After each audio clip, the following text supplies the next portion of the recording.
Scarloey, the little engine, loves all the sights and sounds along his line and knows them very well.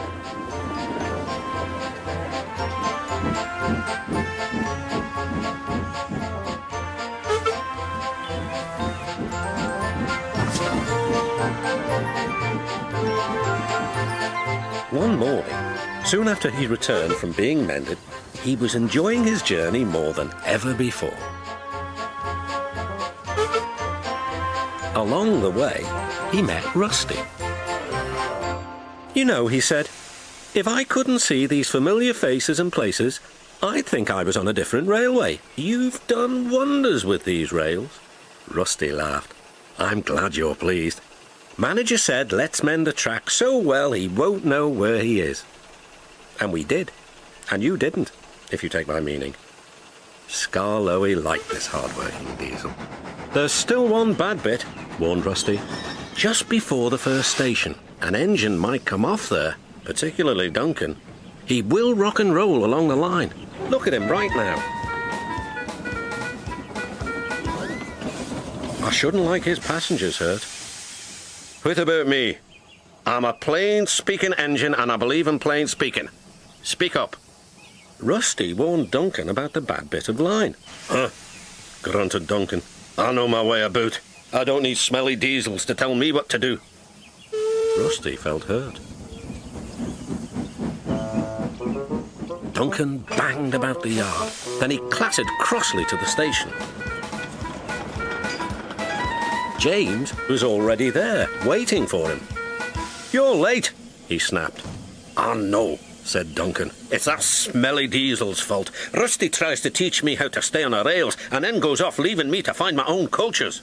"You poor engine," sympathized James. "I know all about diesels. One crept into our yard and ordered us about. I soon sent him packing." Duncan was filled with admiration. He didn't know that James was boastful and sometimes didn't tell the truth. "Send Rusty packing, send Rusty packing," snorted Duncan. He climbed the hill furiously. "Well done, boy. Keep it up," encouraged his driver. Soon they were near the first station. Duncan was pleased. Nothing's happened, silly old diesel. Clever me." And he rocked and he rolled along the line. "Steady, boy," checked his driver, but it was too late. "Sleepers and ballast. I'm off." And he was. "I warned him," said Rusty, "but all he did was call me names." The little diesel refused to move. "I'm ashamed of you, Rusty," said Scarloey. "Think of the passengers. What are they going to do?" "Oh, I'd forgotten them. Yes, of course. We must help the passengers." And Rusty roared into life.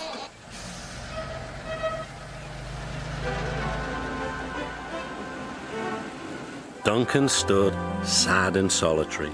He couldn't rock and roll now. "Oh, dear," he thought. "Everyone will know how silly I am." The passengers had to get out and help too. They weren't very pleased about that, but worked as hard as they could. They carefully levered Duncan back onto the line.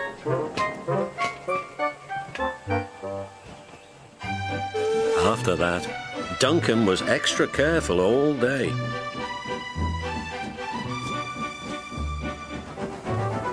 At last, evening came. "Rusty," he whispered, "thank you for helping. I'm sorry I was rude to you." "That's all right, Duncan. I wish all diesels were like you. Let's be friends." "Suits me," replied Rusty. "We'll mend that bad bit of rail first thing tomorrow."